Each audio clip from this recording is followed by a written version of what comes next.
And so without anything further, I'd like to introduce my friend and the speaker for the seminar, John Wimber.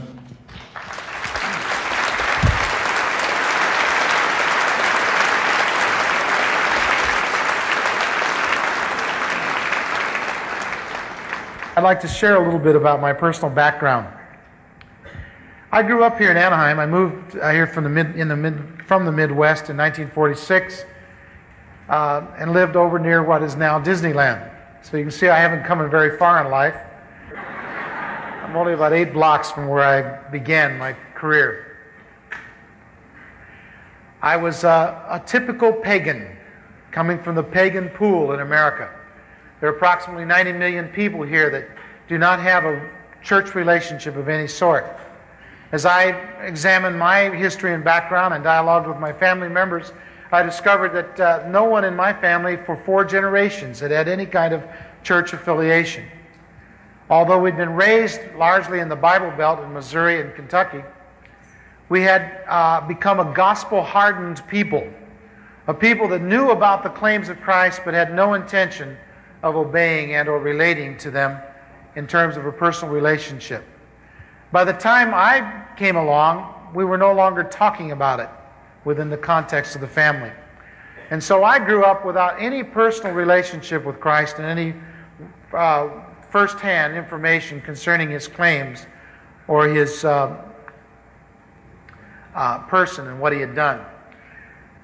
The first time that I met a Christian, and somebody asked me one time, they were challenging me on this point, and they said, "You mean you grew up in America and you never met a Christian?" And I said, "Well, if I did, he didn't blow his cover in my presence."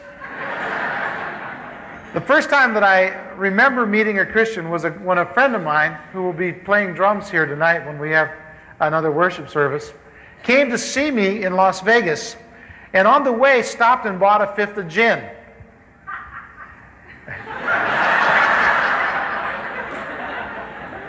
That was his wife laughing.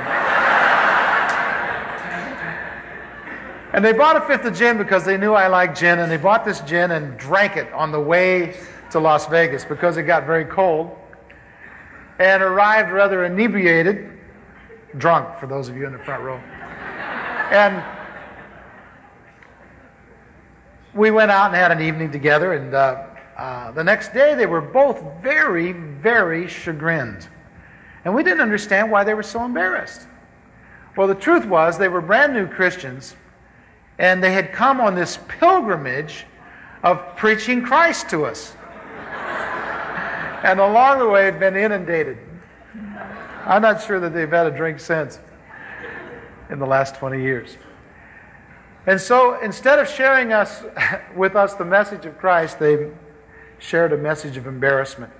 But a few weeks later, they made it good. We'd come back home by then, and Dick came over one day and sat down with me and told me that he'd become a Christian. And I said, "What's that?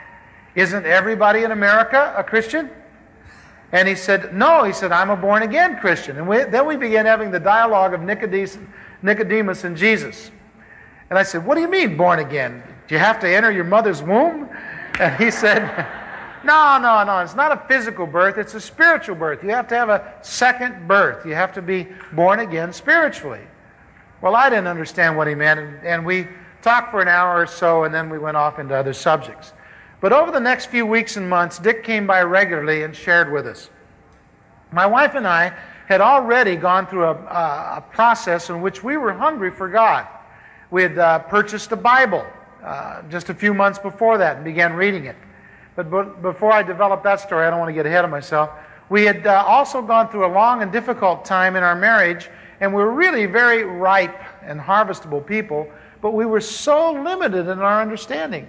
We didn't know the first thing about Christianity. Some months before this occasion in which Dick came, I had gone to Las Vegas to work with one of the groups that I was working with at the time. At that time I had a show group, but I was also developing a rock and roll group called the Righteous Brothers. And while I was there in Las Vegas, I went through an experience. My wife and I had been separated for a few months, and I went through an experience that began, for me, marked the beginning of my spiritual trek towards Christ. What had happened was that I had, in the heartbreak of separation and all the pain and agony that goes with that, I had been seeking God in my own way. Now, it's difficult when the only people you know are musicians and druggies and alcoholics and bartenders and waitresses. And I mean, that's the only people I could have dialogue. That's who I was getting my marriage counseling from. You can imagine how good it was. And I was having dialogue with them about religion. And they were saying, oh, yeah, you know, I'm into religion. And we talked about all kinds of diverse religions. One guy recommended that the best thing I could do is when I got off work, and by the way, I worked a late night shift, and that was a kind of a prestigious thing to do in Las Vegas. The later you worked, the more important your musical group was, because that kept people up. And I would get off at 4 in the morning, and I began driving out into the desert and watching the sun come up, because someone told me that that was a good way to groove on a religious experience.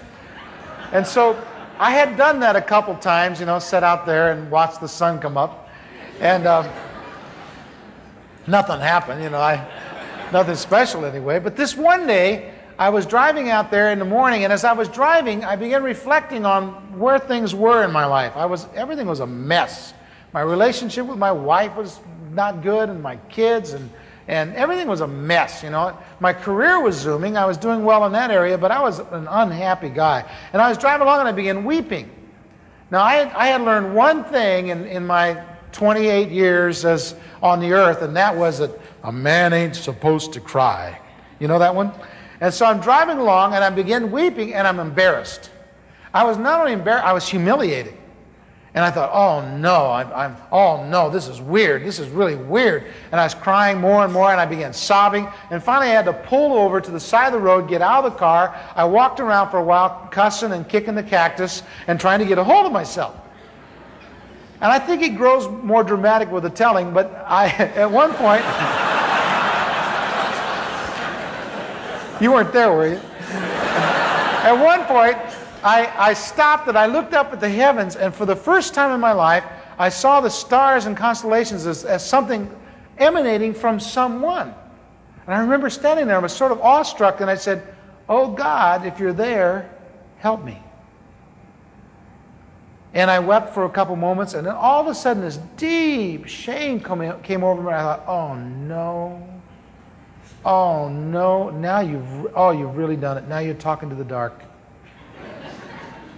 You've gone over the edge. Well, the only thing left is I'll go commit myself into the hospital. But then I remembered that part about my mother and the underwear, and so I thought, well, I better go by the hotel and change before I go to the hospital.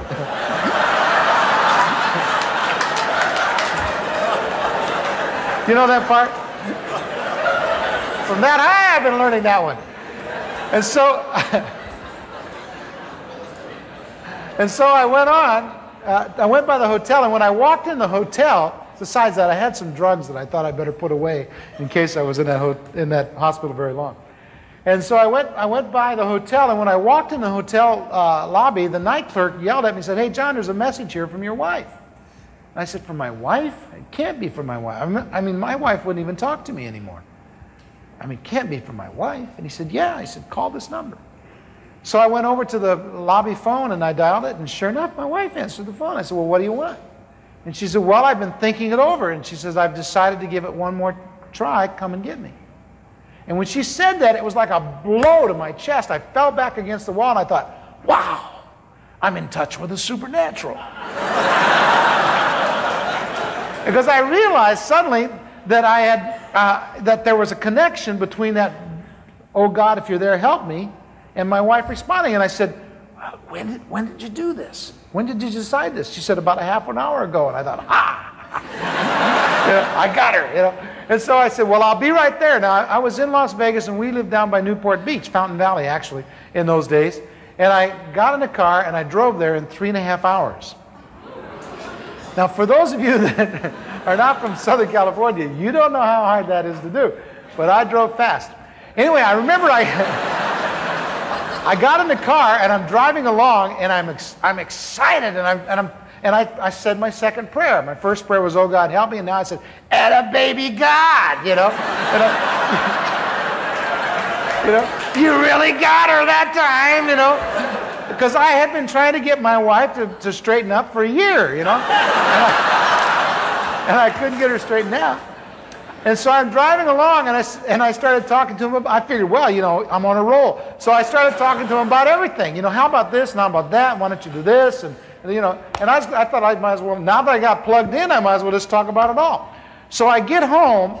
Now you've got to understand that this had been a really bad year. And I'd gone through a very difficult time. I was drinking very heavily, and I was using drugs, and I was working very long hours and sleeping 2 and 3 hours a day. And I was yellow from smoke. I smoked 5 packs of cigarettes a day. You know, my nostril, and I was skinny. I weighed 150 pounds. And for me, that's skinny, super skinny. I probably was in better condition then than I am now. Anyway. And so I appear at the door, and there's my wife. And she's got the kids all bundled up, and everything's ready. And we stuff them in the car, and we're backing out of the driveway. And I turned to her, and I said, "I'm in touch with the supernatural." And I can still remember she went, "Who?" Her hands sort of fluttered to her breast. And I said, "God." She said, "Oh, well, everyone knows God." And I said, "Not me. I've been talking to him." She said, "Well, that's called prayer. Don't you know about praying?" I said, "No." And suddenly she became a religious expert.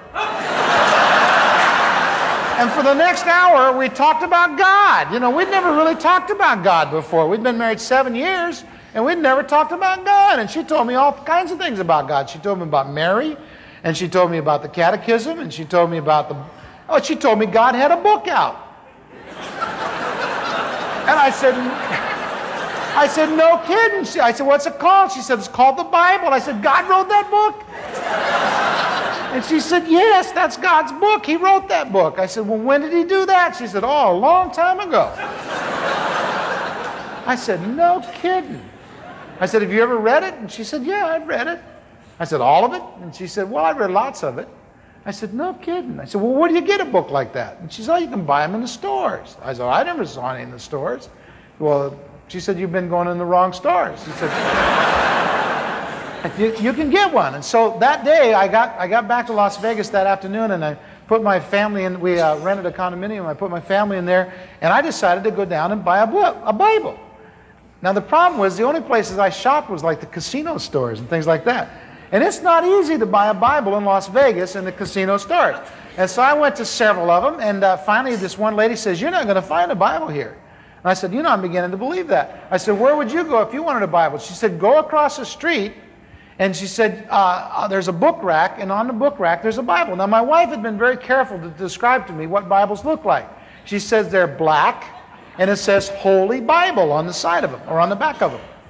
And I said, "Is it black?" I didn't want anybody to put anything over me, you know. I said, "Is it black?" She said, "Well, I don't think so." And I said, "Well, then it can't be a Bible." And she said, "I think it's a Bible. Go on over there." So I went over to the drugstore, and sure enough, I asked the clerk, and she went over and she got this green book. It was a paperback, and she took it down, and it said New Testament, New English New Testament. And I said, "That's not a Bible." And she said, "Yeah, it's a Bible. It's half a Bible." And I said, "It's half a Bible?" I said, "What do you mean it's half a?" This thing was getting complicated, you know. I said, "What do you mean it's half a Bible?" And she said, "It's half a Bible." I said, "You selling it for half price?" And she said, "No, but take it, you'll like it." Well, I found out later you can't get saved reading that translation. And I told the guy, "Shh, God doesn't know that, because that's the one I read, and it worked for me, you know." Well, anyway, I got the book home, and I started reading it. You ever read that book? That's a weird book. It's all about Jewish people. I started reading. I read about 7 or 8 pages, and I went into my wife, and I said, "This is all about Jewish people." And she said, "Well, I know that." She said, "God's Jewish." I said, "Oh, come on, is he really?" You know. Now, keep in mind, I didn't have any prejudice about Jews, because I had worked with Jewish people all my life. I'd been in the entertainment industry, in the garment industry before that, and you know, and all through show business and record industry. Every place I worked with Jewish people. It wasn't any antagonism towards them being Jew. That was just news to me that God was a Jew. I didn't know, you know. And so we tried to read the book. Well, I started taking it with me to work. Now, when I went to work at night, we worked the midnight shift from midnight till 4, and we would do a show, and then we would have an intermission while another group did a show, and then we would go back. We were a lounge act. And so during the intermissions, I was taking my Bible, and I was going in and sitting down at the bar, and they had these little pin lights, over the bar, and I was sitting there reading one night. And the bartender came over and said, "What you reading?" And I said, "The Bible."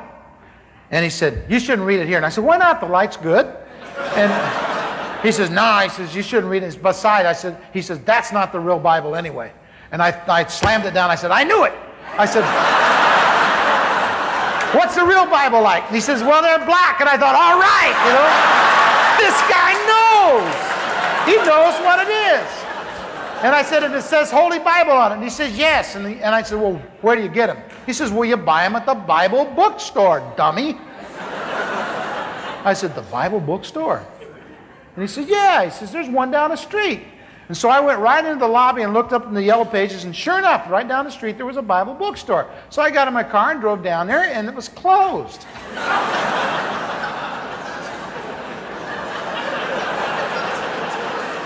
They're missing a lot of business closed. The sinners are out at that time of night.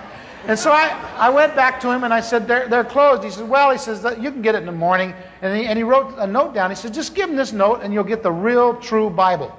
And so the next morning, I waited down there. I got off the shift at 4 o'clock, went down there and parked and waited. And about 8:30, this woman came and opened the door, and I followed her in. She was a nice lady. And I said, "I want to buy a Bible." And she says, "Oh, good." And then I found out there's all kinds of Bibles, lots of Bibles. You've got big Bibles and little Bibles. She said, "What kind of Bible you want?" I said, "I don't know." And I pulled this note out and I handed it to her. And on it said, "The King James Virgin."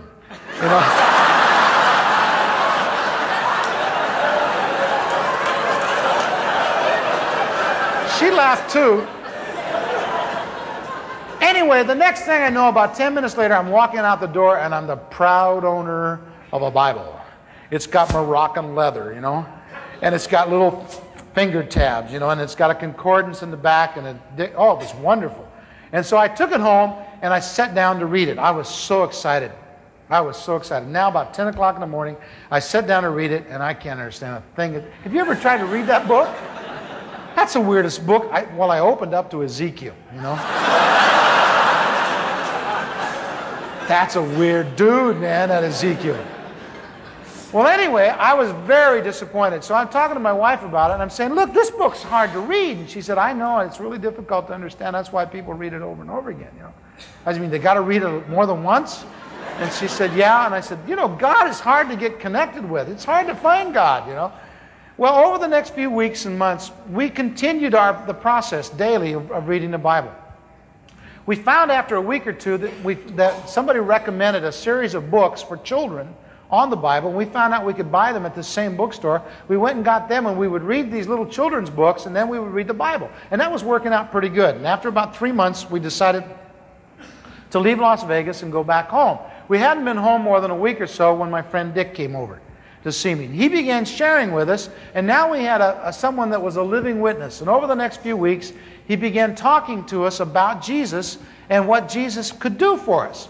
Well, one of the weirdest things happened was they invited us to church. You ever been to church? Come on, own up. You ever been to church? Well, one morning at 7 o'clock, now keep in mind, I didn't get home normally until about 2 o'clock. So at 7 o'clock, my wife's pushing me and saying, "We're going to church. Get up. We're going to church." And I'm saying, "Hot dog, I don't want to go to church. Why do they have it so early in the morning?" She said, "Well, we got to drive clear up to Yorba Linda, because that's where God was, in Yorba Linda at Dick and Lynn's church." And so we got dressed and we got in the car, and it took us a long time. We couldn't find the kids' shoes, and we got in the car, and by then I was mad, and we got in a bit, argument, and we found out later it was the tradition that you're supposed to argue all the way to church. But we didn't know it, we were already into the thing, and we argued all the way up there, and we finally get there, and it's a little old building, I remember I drove up in front of it, and I thought, this place is hurting, old and everything. And they got one of these marquees out in front, with what's on for the day. And I'm looking at that, and I thought, that doesn't look interesting. You know, I didn't even know what it was talking about. The next thing I know, we're out of the car and we're walking up these steps, and I suddenly realized that I'm the only one there smoking. And I thought, hey, this is 1963. Don't you guys know how, you know? So I started looking for an ashtray. You ever look for an ashtray in one of those places? I couldn't find one for anything, you know. I finally put it out on the ground. And some guy with a flower looked at it.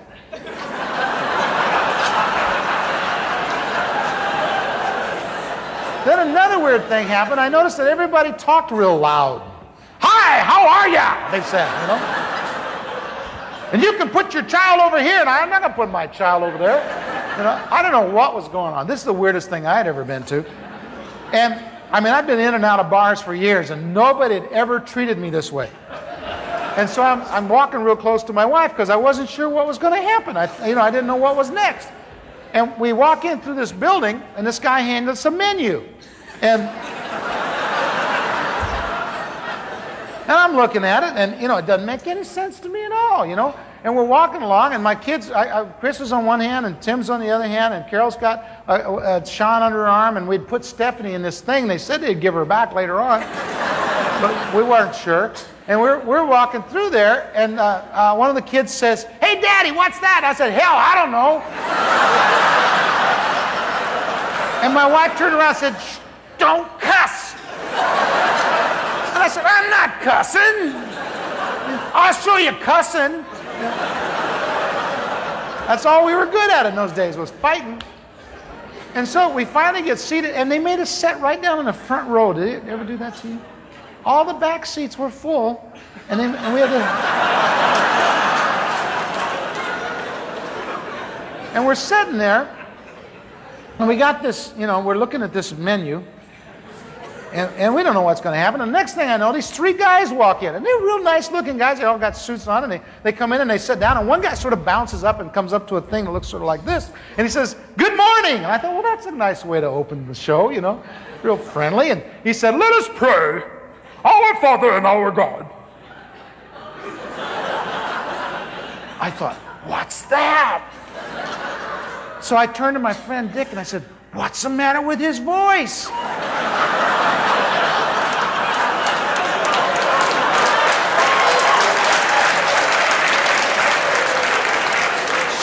He said, "I don't know, they all sound like that." He says, "I think they get it at seminary."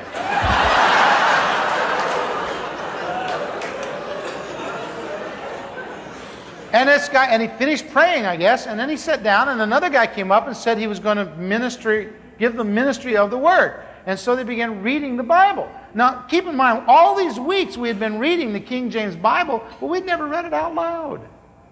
We didn't know what it sounded like. And the guy started speaking, and I thought, oh no, he's got a speech impediment, he lisps. And I turned to my wife and I said, "Listen to that poor guy." She said, "Oh, I know. And she said, "Well, there's no better place to hire the handicapped than the church." And I thought, this place is weird. And then they started singing these songs. You ever heard a congregational song? We had a guy standing right behind us. He wasn't that close to any note on the page. You know? I mean, not that close. And I thought, any minute, those guys with the flowers, you know, they're going to get rid of this dude. You know, he's not going to last long here. And then the next thing, you've never been to church. The next thing that happened, I mean, this is really weird. The next thing that happened on the thing, it said that the choir was going to minister. And when the choir stood up to sing and they hit the first note, I said, "This is no choir. This is a pickup group. Surely they couldn't have rehearsed and sound that bad." It was awful. I listened to it. Now, it's an interesting thing. You know, when a speaker's speaking or a choir is singing and people are listening to them, there's two jobs going on at the same time. I found out that I finished my job a lot sooner than they finished their job. I was through before they were. In any case, they sang for a while, and then this gal sang a solo.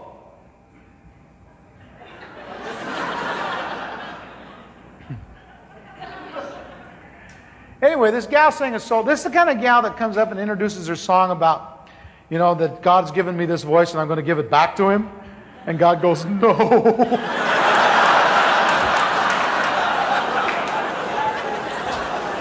She had a vibrato that went at least 5 notes. She was in any of 3 keys at any time that you wanted to be there. Now, these were lovely people. Please understand that. But this was my impression that first day. The next thing I know, this guy's preaching, and I don't know what he's talking about.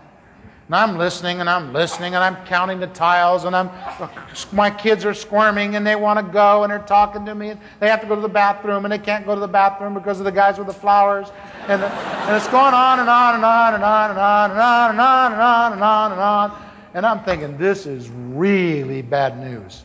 I got to get out of here. First of all, I hadn't gone 40 minutes without smoking in years. I was hurting, you know, my nose was draining, you know. Oh, it was awful. So I'm sitting there, I'm thinking, this has got to stop. This has got to stop. And all of a sudden, I knew it was going to stop. Because I could sense the momentum picking up. You know, when the show's going to close, they rally for this big finish. And the guy was saying something to the effect that if anybody's been moved by what they've just heard, that they were supposed to come forward to this altar. And I'm looking for the altar, and I can't see any altar because I've seen the movies, you know, where they put the maiden on the thing and they, you know, they didn't have anything like that. So I turned to my friend, I said, where's the altar? They forgot the altar, they blew it, they forgot. No, he says, that's that banister thing that goes right around there and like that, around the stairs and everything. That's the altar. I said, that can't be the altar. They can't get any maiden on that altar, you know. He says, no, that's the altar. That's what they use for the altar, John. That's the altar, all right. Okay, Dick, if that's the altar. And so I thought, well, anyway, this is dumb. Nobody's going to, I mean, this is 1963, you know. Nobody's going to come forward there and go to that altar. The next thing I know, some guy right behind me, about 3 rows, gets up and walks down the aisle.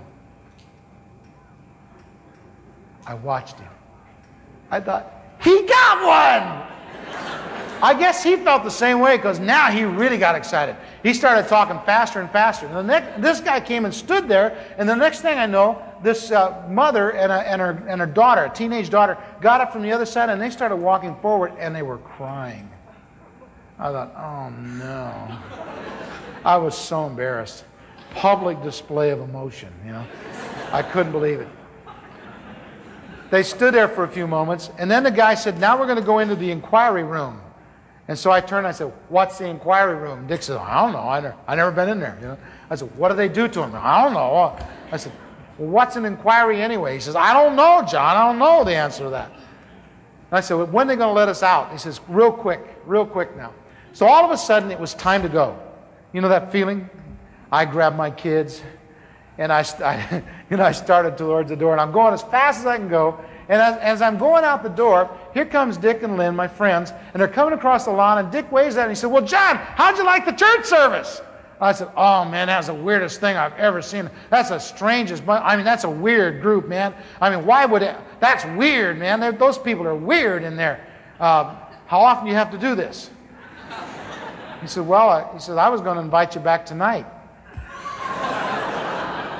I said, you go twice on Sunday?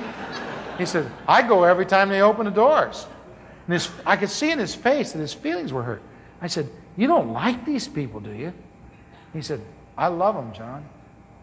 Well, about then, it was just after the Korean War, and they were talking about brainwashing in those days. And I said, man, they've washed your brains. You're going to become one of them. He said, John, I already am. And I said, that's too weird, man.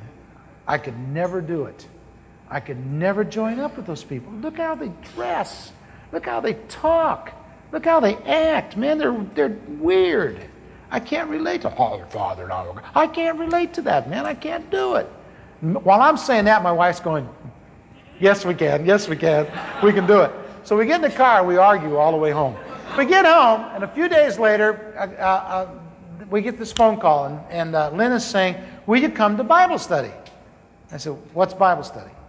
Well, we all gather in our house, and we drink coffee and eat cookies and talk about the Bible. I said, do you do it very long? And she says, oh, a couple hours. A couple hours? I said, I can't do it, man. All I got is one night a week off. There's just no way I can do it. She said, what night is it? And I said, well, it's Monday night. And your group's on Tuesday night, right? Or it was something like that. About an hour later, we get a phone call. Well, it's switched.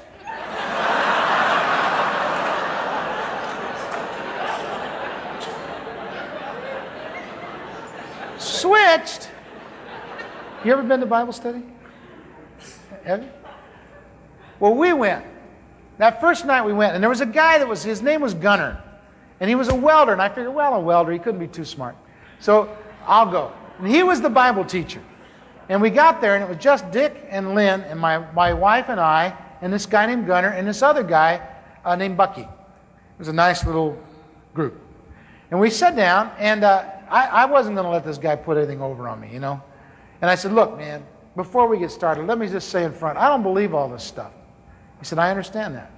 And I said, besides that, I don't want to know about, I want to know about God. I've been trying to find out about God, and all you guys do is talk about Jesus. And I don't want to talk about Jesus, I want to talk about God. He said, well, that's because you don't understand that Jesus is God. I said, where does it say that?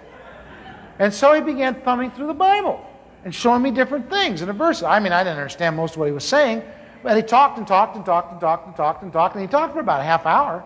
And when he got all through, I sensed that he thought he'd convinced me, and I said, well, that's really interesting. And my friend Dick was sitting there, and he suddenly became the interpreter.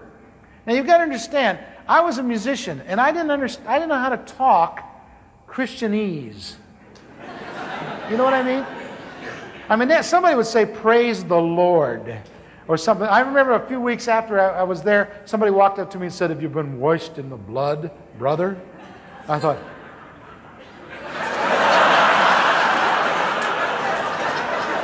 I said, when did they make you do that?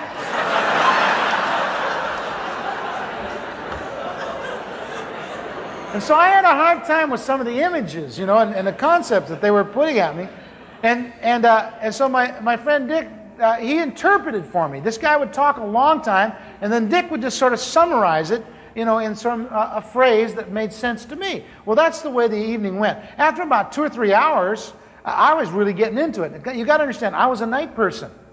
I was used to be, I was really awake at 11, 12, 1, 2, and 3. That's when I did my best work. And so this guy, you know, he was a welder. He gets up early in the morning. So about 11:30 or so, he's getting, and I'm saying, well, you can go in a minute, but answer me this. And then I would ask him another question.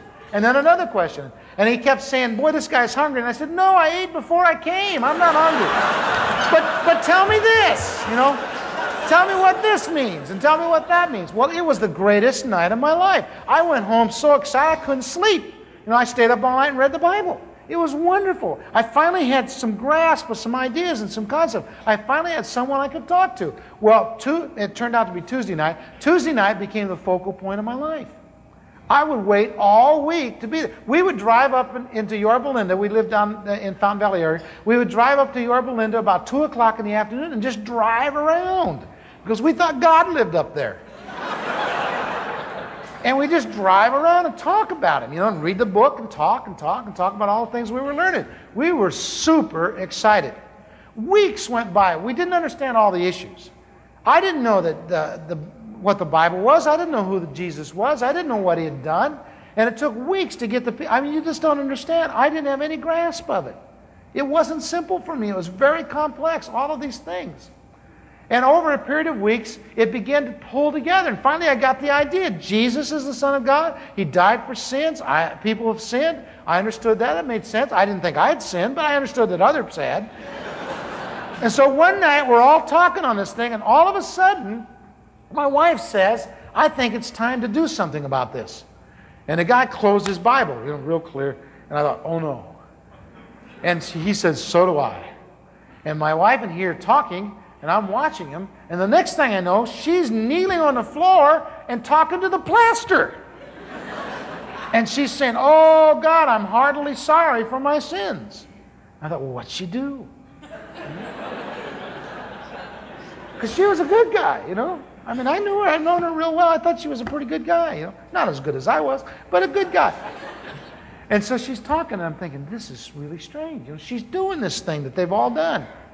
And I said, 1, 2, 3, wait a minute. And I'd been on a few stages in my life, and I knew it was about time for me to do my turn. When she finished, it was my turn. And I sat there and I thought, oh no. Ha ha ha ha. They're not going to get, no, I'm not going to do this. And I remember I was sitting there and I was in the captain's chair, and I had a hold of both handles, you know. They're not going to drag me out of this chair, you know.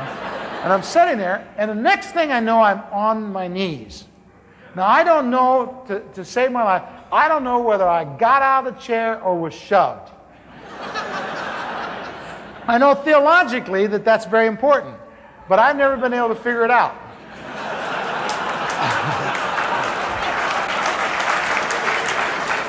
All I know was the next thing, I was on my knees and I was trying to pray this prayer of repentance they kept talking about. But I couldn't pray. All I could do was go, for hours. It seemed like hours, at least a half hour. My nose is running. It's all over my chest, you know. My eyes are swelling shut. I'm sobbing. My body is racked with pain. And about 20 minutes into it, I'm realizing that I'm making an utter fool of myself. And I thought, if this doesn't work, I'm going to die. How will I explain this, you know, if this thing doesn't connect? And so the next thing I know, I have a recollection. Years before, I'd gotten into a situation where I was out of money, came back to Los Angeles. This is when I was a traveling musician. And I needed some money, and I had a friend that did drugs. And he sold them. He was a connection, and he sold them in Pershing Square, you know, a great downtown. If you haven't been to you missed it. You had to be there. You had to visit it once to understand it. Pershing Square is a notorious park in the center of Los Angeles. And so I went down there to find my friend who I knew would have some money because drug dealers always have money. And I needed some money. I wanted to borrow some money from him. And while I was waiting for him, it was kind of a miserable day, kind of rainy and everything. I was waiting for him to come. And here comes this guy walking along, and he's got one of these signs, like an Eat at Joe's type of sign, you know, front and back. And on the front it said, I am a fool for Christ. And on the back it said, whose fool are you? Well, when I saw it at the time, I thought, oh, weird, religious weirdo, you know, he went by. But here I am, all these years later, I'm kneeling on my friend's living room floor, I'm sobbing, I'm suddenly realized that I'm making a complete fool of myself, and I remember that thing. I thought, that's it. That's it. I'm going to be his fool. That's it. And I resolved in my heart at that moment that from that point out, I was going to do the foolish thing in the eyes of the world. I didn't know it was going to be the foolish thing in the eyes of the church, too.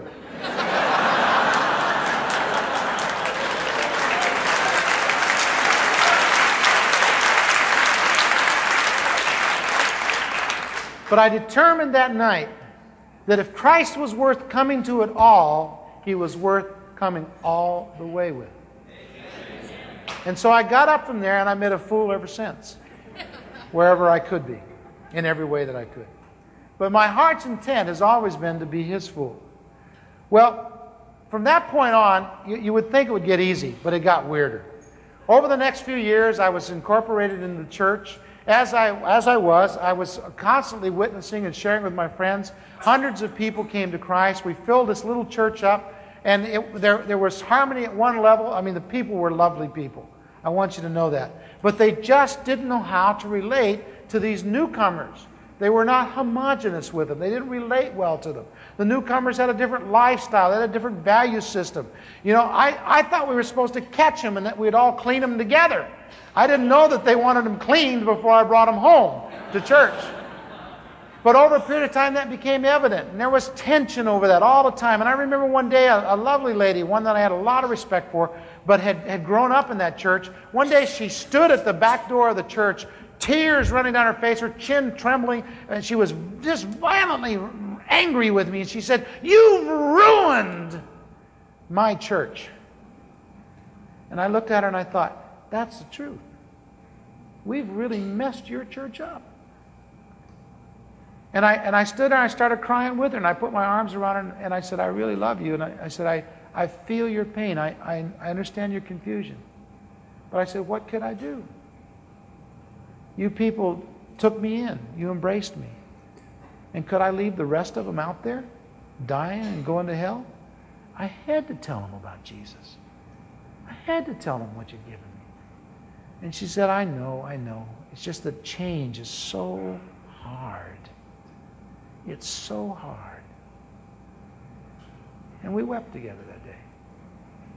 And I've never forgotten that. I've never forgotten her pain, because she was a lovely lady that loves the Lord. But all of these strangers, all of this change, all of these new people coming in had frustrated her and served to ruin the church that she loved. It had become a new church, a different church.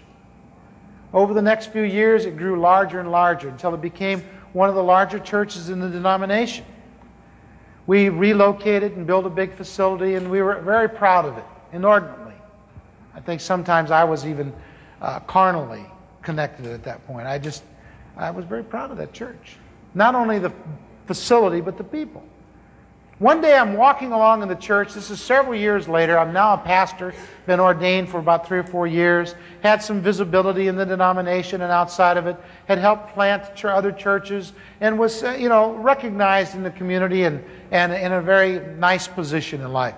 And I'm walking along, and I had just had this exchange with a young man in the church who I had to set straight, because he hadn't been coming to church regularly, and he came to me and he was confessing a problem that he was having. And I said, you wouldn't have this problem if you were just in the church more often. You need to be at church more often, and you need to learn to give, and you need to learn to be more involved. And there's some work and some service here that if you just get connected with that, I preached him the party line. I laid it out for him. I said, you need to be here, man, if you're going to get this stuff straightened out. Now, I did it with a good heart and a good intent, but I preached in the party line, and as I was walking away from him, the Lord spoke to me, and he said, John, would you go to this church if you weren't paid to? Now, you've got to understand the context of this. This is years later, and this is my church. I'm the pastor. Along with another, we were co-pastors. But it was my church, and my thumbprints were all over that place. I helped design the building and select the colors and led most of the people to Christ that were there. Hundreds of them. It was my church. And God spoke to my heart and said, if you weren't paid, would you go here? And I'm walking along, and I started walking slower and slower, and I thought, no way. I don't like this place. And it was a moment of revelation for me. And I suddenly realized that I was doing something I didn't even like. And it was so staggering to me, I hurried off into my little office there, and I sat down, and I thought, and in front of my desk, and I thought, what's wrong? What's wrong? Now, I want to tell you something. There's 2 or 3 prayers that God always answers. And one of the ones that he always answers is, God, what's wrong with me? If you don't want to know the answer to that, never ask it. But I ask it. I said, God, what's wrong with me? And boy, did he unload. He began showing me how I'd gotten caught up in administration and machinery, and how I'd become so mechanical and manipulative. How I'd come to a place where I loved the institution more than the body of Christ. How I'd gotten to a place where I was angered and frustrated by those that wouldn't fall in line and take their rightful places and honor and respect their duties and all. And at the same time, I had earlier on defended those same people as when I was so active in converting them. And I'd come to a place where I was so institutionalized myself and so tied into its values, to its focus, that I was the worst of all the offenders. And I sat there and I began sobbing and sobbing and sobbing. And I said, oh God, what's wrong? How did it get this way? And he began showing me just piece after piece, point after point, showing me how I had turned away and turned away. Again and again, the Spirit of God had spoken to me. And I had turned from the Spirit and went after the things that I thought were logical and right and orderly, and those things that would prosper, and those things that could easily be adapted into the institution, into the organization. And I had given myself over to the things not of God, but the things that were like God and for God. And I had in the process made the institution and my ministry God, and He was no longer God at all in my life. As I recognized that day, God began showing me out of the New Testament various scriptures and showed me the relationship and the difference between the church as I knew it, the church that I had made, and the church that He made. It wasn't until years later that God spoke to me profoundly on this subject, but I understood even that day that I had begotten something that was not of God. And I cried out in my agony and I said, "Oh God, get me out of here." 3 weeks later, I was gone. Nearly 13 years I'd been there. 3 weeks later, I was gone. God opened the door for me to begin working at Fuller Seminary.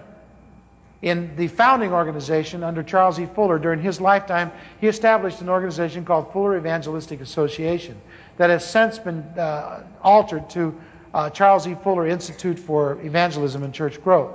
But during this time in 1974, I began working for the Fuller Evangelistic Association and developing a new department called the Department of Church Growth.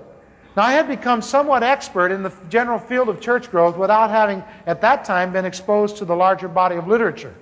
But just through instinct and basic knowledge and know-how, I had figured out the mechanics of helping churches grow. It could have worked on the Kiwanis Club as well as the local church, but these were just basic social understandings that I had developed that helped organizationally to achieve the ends of that organization.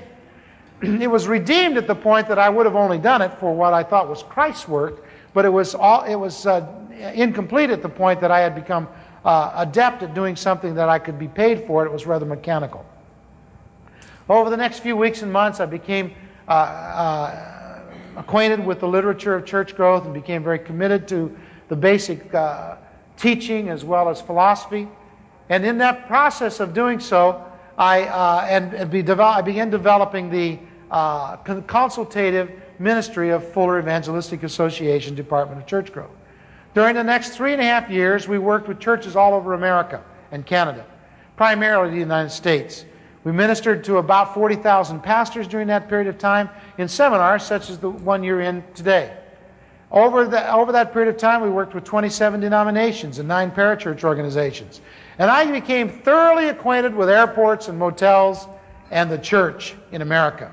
And I found out that the church in America was not all that exciting, not all that stimulating. A lot of wonderful people, sincere people, godly people, but not doing much in the way of Bible kinds of activities.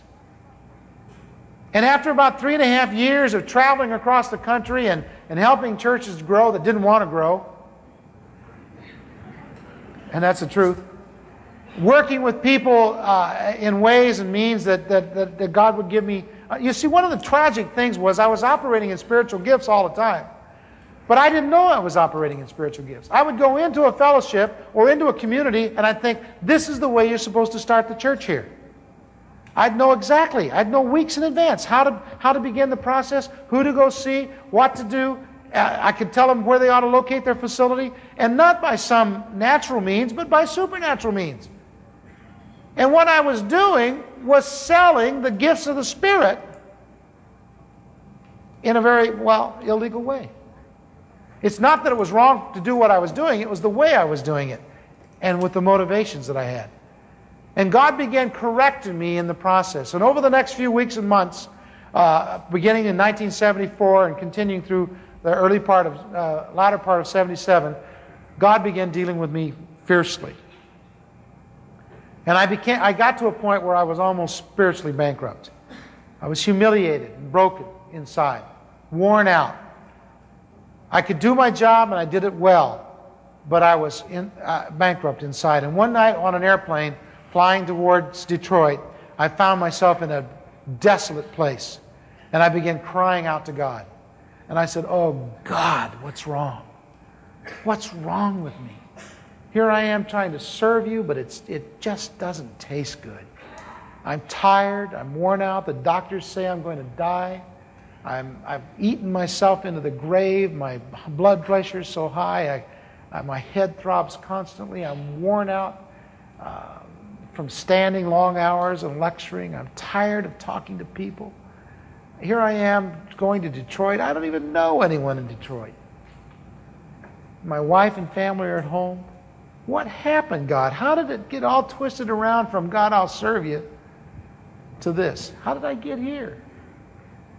And I began weeping before the Lord and asking Him for direction. When I arrived in Detroit, I had missed an earlier plane, and so the people that were supposed to pick me up had already gone home, thinking I was coming at a later time, which I did. I needed a hotel room. God provided one in a matter of minutes. I've never had that happen before in any large city. But within 20 minutes, I was in a hotel room. And I was so grateful that for the first time in nearly 4 years, I opened the Bible to read it for myself. I'm not saying that I wasn't in the Bible every day. I read it constantly, but not for me. Just for information, for teaching, for things to give to others. And I sat down and just opened it casually, and it opened to Psalm 61. And as I read Psalm 61, I saw everything I had just prayed about written out.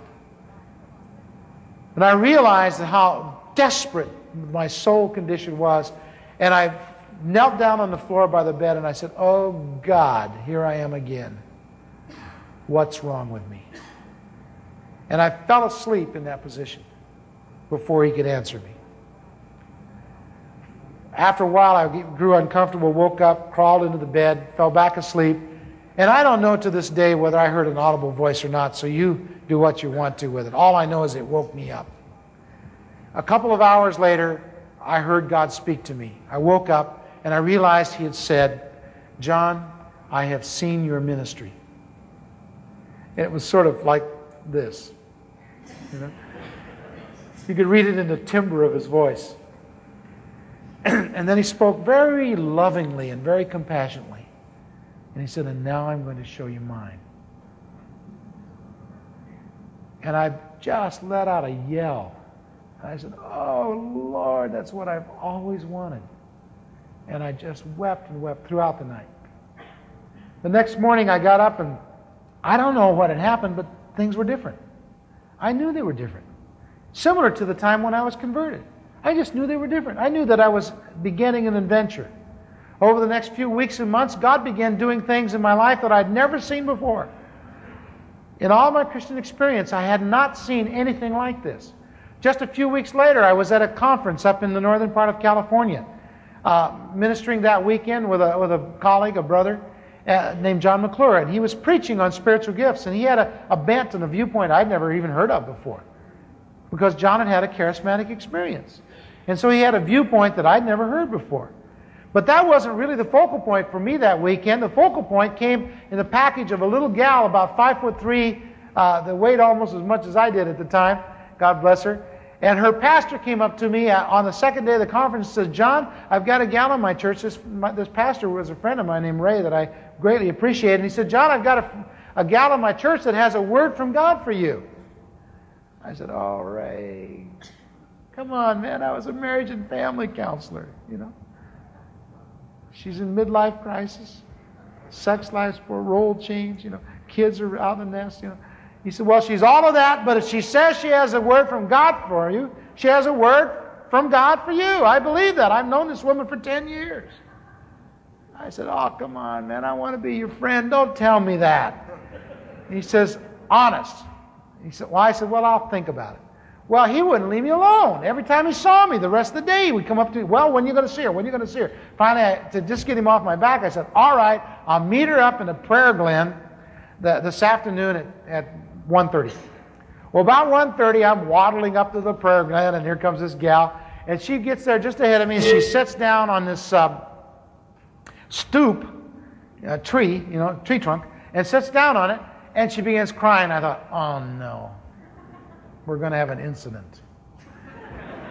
This is bad. This is bad." And I'm standing there going like this. And she proceeded from weeping to sobbing. She's crying harder and harder. Half an hour goes by. Finally, in total exasperation, I stopped her. I said, "Listen, lady, your pastor said you had a word from God for me, and I got to be back down the hill in a few minutes to conduct this afternoon session. What is it?" And she looked up at me, And her face was all tear-stained at that point. And she said, "That's it." And it was like a gigantic blow to my solar plexus. I mean, believe me, I had figured if God was going to speak to me, He could have spoken to me about any of 100 sins. I mean, I had a long list, and I had a rationale for each one of them. And I mean, I was prepared for that. But I mean, that bypassed my barriers, my filters. When I realized that God was sobbing and weeping over me. Well, I'm telling you, I wandered out of that glen, my head just spinning. I missed the afternoon session. I just walked around. I was just stupefied. God is weeping over me? God is weeping over me? And as I wandered around, I finally got myself together. And you know how you do with experiences like that? You shake them off. You see, it was not a verbalized thing. If she'd written out a message, I couldn't have shaken that off. But you see, it was an emotional thing. And we're not supposed to respond to emotion. We do, but we're not supposed to. And so I finally said, well, this is weird. I mean, that lady, that couldn't be of God. And so I went on to the dinner hour and then to the evening session. And at the end of the evening session, I look up and here she comes. I thought, oh no.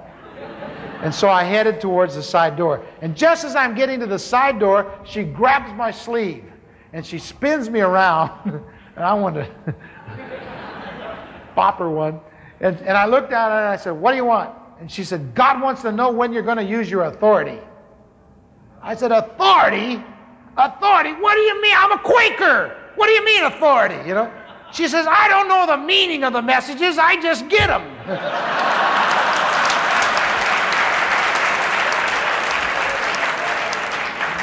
And for the first time I saw her as a human being, and I thought, oh, God bless you. And here I am mad at you. You don't know what you're doing, you poor old... So I walked away from her, and again I shrugged it off. Well, the problem was that over the next 3 days, that woman caught me every time I was going in and out and kept saying things from God. Well, after 4 or 5 or 6, and it got up to 7 messages, you begin thinking, well, maybe God's on your tail. So I sat down with my wife and we talked him through, and she said, well, it sounds like God. I guess it could be God. But by the time we got back down the hill, and back into harness and into the following week, I had shrugged it off. But the problem was God wasn't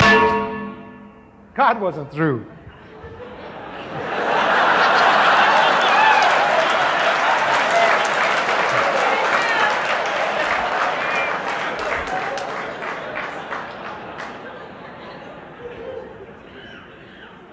Yes, sir.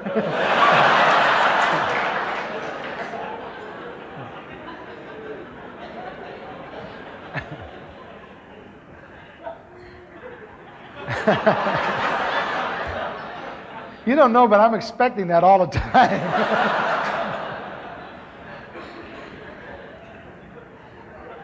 And so over the next few weeks, God began speaking to me. Well, actually, He spoke to me 19 different times over about a 2.5-month period.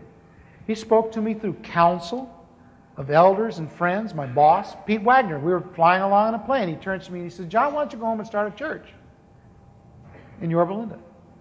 Well, what he didn't know is that God had already started a church, and that was one of the first prophecies the lady gave me. It was the third one, I think. You're supposed to go home. You're going to start a church. God's going to teach you some new things, show you His ministry. I thought, how did she know that? A few days later, I'm in New York City. A Lutheran pastor came up to me after one of the services. It was a church growth seminar. Now, you don't expect God to be hanging around a church growth seminar. And then the Lutheran pastor walks up to me and says, I'm very embarrassed about this. This has never happened to me before, but I've written it down here, and I just want to give it to you. I feel really... And he hands it to me, and I look at it, and it says, "Go home."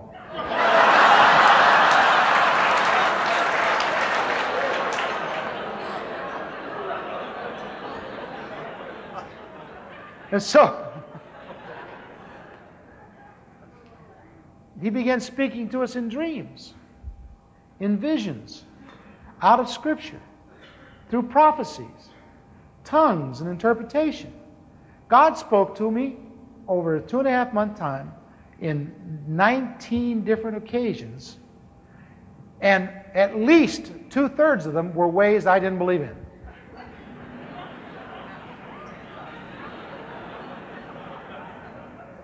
That he's not supposed to be doing anymore. And I knew something was up. I'm stupid, but I'm not that stupid. I finally got the message, and I came home. Resigned from Fuller, which was a very difficult thing to do because I was enjoying, at one level, the activity there. I feel proud of the department and glad for my successor, Carl George. I think he's done an incredible job of taking along what we had done in a rather primitive level and refining it and making it a very acceptable and helpful service to the whole church. But in due course, as I came home, God began teaching me new things.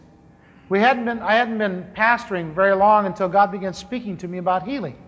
I was teaching through the Gospel of Luke, and after the 3rd chapter of Luke, if you don't believe in healing, you might as well quit, at least for the next few chapters. And I had to begin teaching healing. And it was the first time in my life I had ever taken it seriously. I really equated healing with charlatanry and foolishness. I didn't think anybody, any human being, much less a Christian, should be involved in that kind of activity. I thought it was illegal activity. And I just didn't want to have anything to do with it. But here I was teaching through, and I had a nice little outline of the 4th chapter of Luke, in which I ignored several key texts. And as I was reading through it, God said, that outline won't do. I said, what's wrong with it? He said, well, you've left these out. I said, I'm not going to put those in, Lord. But over the next few weeks, I began teaching seriously for the first time the subject of healing. Now, the problem with teaching something is that the people don't know you don't believe it. And they begin believing it before you do. And after a few weeks, they didn't want to talk about it anymore. They wanted to start getting healed. And they would begin asking me, when are we going to pray for somebody? I said, oh, no, it's enough just to believe it. They said, no, we want you to pray for us. Well, about the 4th or 5th week, God speaks to me. He says, have an altar call. We're going to pray for the sick tonight. Or heal the sick is what he said. An altar call to heal the sick. I did not want to do that.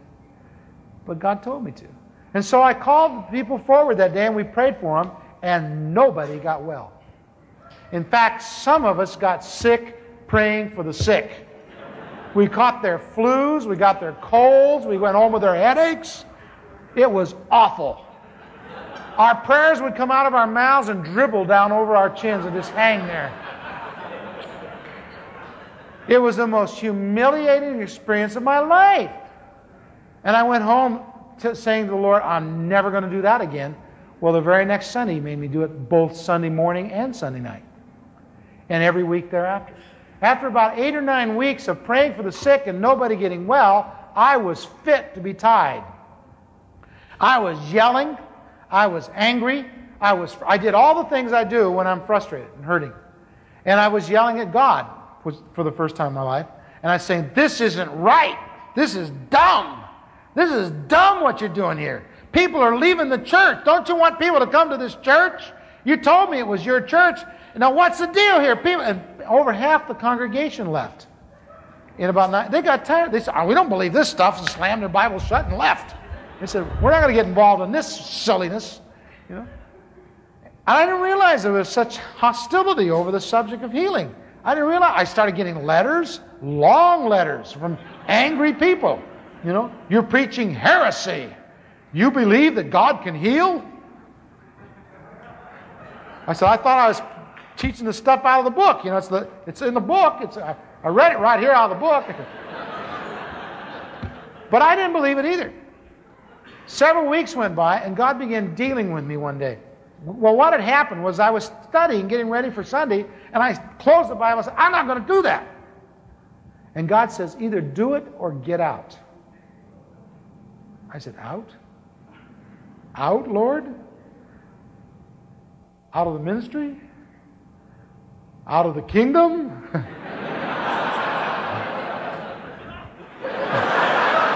You know, out.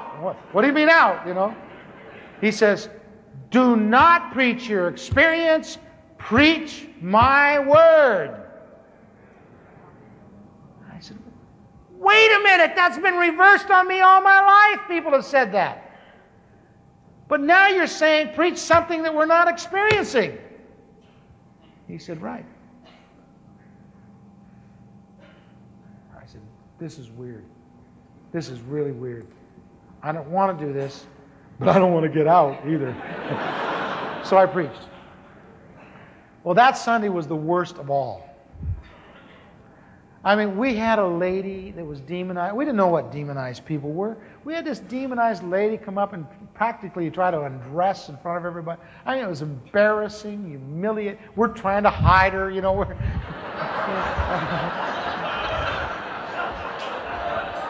It's all, you know, weird stuff. You know, I thought, I'm going to leave this church too, you know. All the time, He's at every meeting. I mean, His presence, a lovely presence is with us. But we didn't know that the presence and the power were the same thing. We'd not been taught that. God hadn't spoken to us. And so the presence would come and we'd all cry and worship the Lord. Well, it was more like this in those days. And, you know, more like that in those days. But, I mean, we would worship the Lord. We were having a wonderful time. For us, it was total abandonment, you know. We were having a great time at that point. And we would just worship the Lord, and His presence would come, and people would weep, and people would be converted. I mean, from the first day, people have been converted in our ministry. You know something? I've only preached the kerygma, the gospel message, about 4 times in 7 years. And so, I'm definitely not focused, from a pulpit standpoint, on the unsaved. But you know, we've baptized hundreds and hundreds and hundreds of new converts. I'm not even sure how many. I would guess at least 3,000 over the last 7 years. So God has been saving people in our midst from day one. But not because we were focused on that, but because we were focused on Him. And as we would come into His presence and worship Him, and gather and collect, and just give ourselves over to worship, He would just come and rest on us. We could feel His presence. I mean, the air would thicken up. We could feel His presence in the room. God was with us. We knew it. But we didn't know that the presence and the power were the same thing. And so we would pray, and we'd pray these pitiful prayers. Oh God, if you're up there anywhere, if you've ever done anything, anytime, here's a worthy subject. You know, you ever prayed a prayer like that? You have too. You've prayed prayers just like that. You're just like me. That's what you're like. And I didn't know how to pray either. One time I was praying one of those kind of prayers. You know, God says, "What are you doing?" I said, "I'm fixing to get this guy well." He says, "No, you're not." I said, "I thought so." I said, "What's the problem?" He says, "Well, the way you're praying." I said, "What do you mean?" I mean, I had done everything, man. I'd claimed it. I'd named it. I would have done anything in those early. I explored every theology I had ever heard of. You know, I mean, after you failed 500 times, wouldn't you? And we had failed at least that many times. And I was going to do anything. You know, I read every book I could get my hands on anybody that ever had any success on healing anyone. And so we were ready to try anything.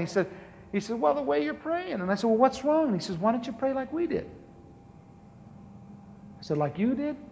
He said, us guys. I said, "Well, how did they pray?" You know, I had never studied that in my whole Christian experience. And I went home that night and got out the Gospels and just went through and read all the prayers of Jesus. They're really short.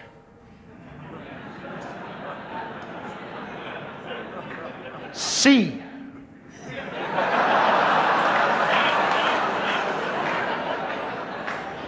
Rise, pick up your bed, and walk. That's a hot one, isn't it? Here's my favorite.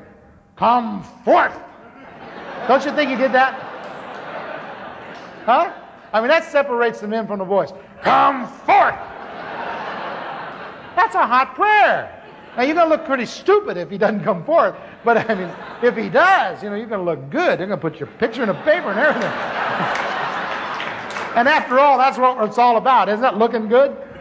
Well, in any case, then I went home. I mean, after that, I tried to adapt all those prayers. Now, it's strange trying to pray the prayers of the New Testament. Well, that's a whole other subject. We'll get into it later. Suffice it to say that in the early development of the healing ministry here, it was very difficult. We went for nearly a year before we saw the first person healed. The occasion of the first person being healed occurred immediately the night after one of our greatest defeats.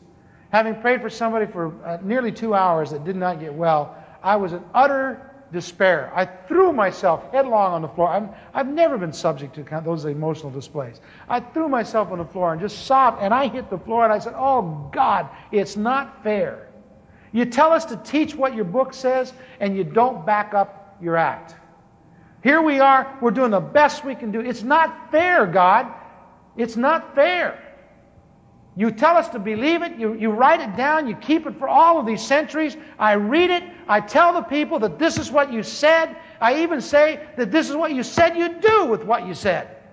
And now you're not doing what you said you'd do if I did my part. It's not fair." You know that one?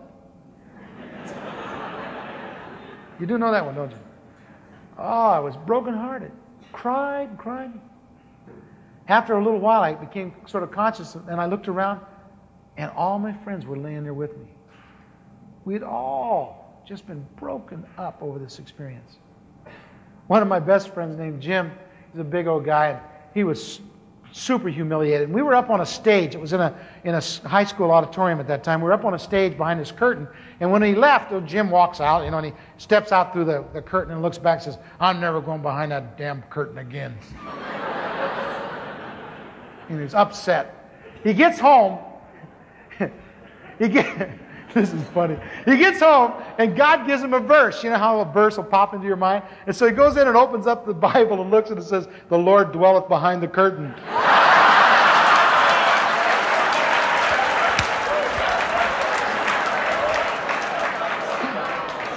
Jim is so repentant, he goes out into his backyard and sits down in a chicken coop and throws dirt on his head.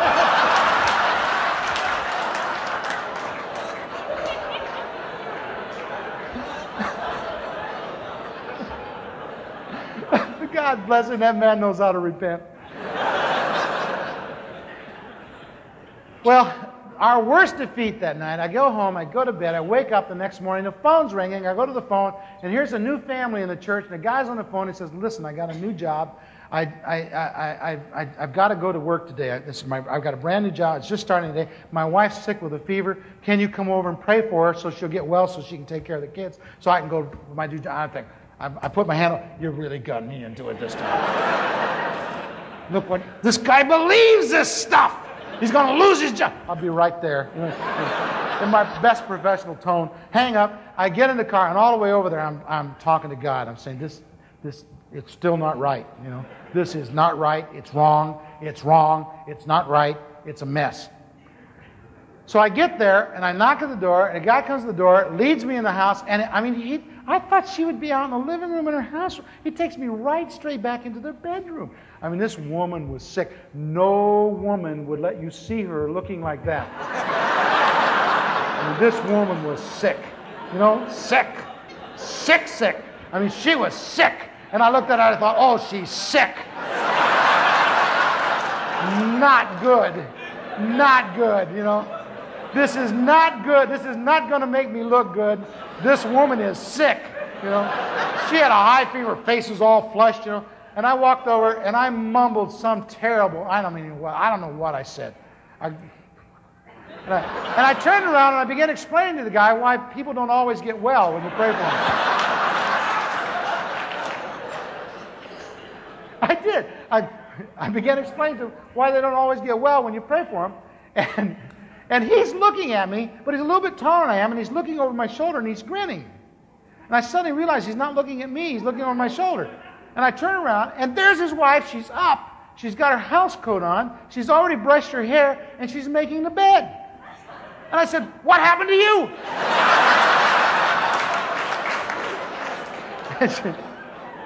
And she says, "I'm well. You healed me." I said, "Oh, no, I can't heal anybody." And she said, "Well, you healed me. I'm feeling fine. Would you like to stay for some coffee or something, I said, "No, I think I'll just go." And so there I went out the door. And I get on the front lawn and I look up and I go, all right! You know, we got one! Woo!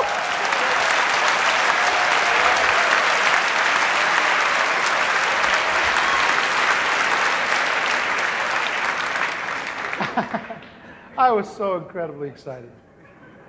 Oh, I got in the car and I'm driving along and I had a vision. It was the first one I'd ever had. And, I mean, really clear, graphic. And I'm driving along, and it's a beautiful morning, and well, of course it would be. And I'm driving along, and all of a sudden, over the landscape, superimposed over it,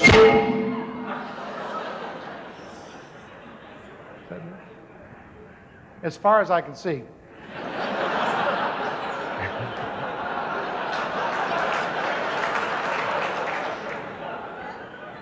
it's what looks like a cloud bank. And it's going all the way across the sky. And I look at it and I realize it's not a cloud bank, it's a honeycomb. You ever seen a honeycomb when it comes? Yeah. All right, it's dripping. And below the cloud bank, the honeycomb, are people. And they're in all kinds of different postures. Some of them are very reverent. They're weeping. They've got their hands out and they're catching this honey. And some of them are sharing it with their friends. And other people are coming and dipping their finger in other people's honey. And other people are really irritated.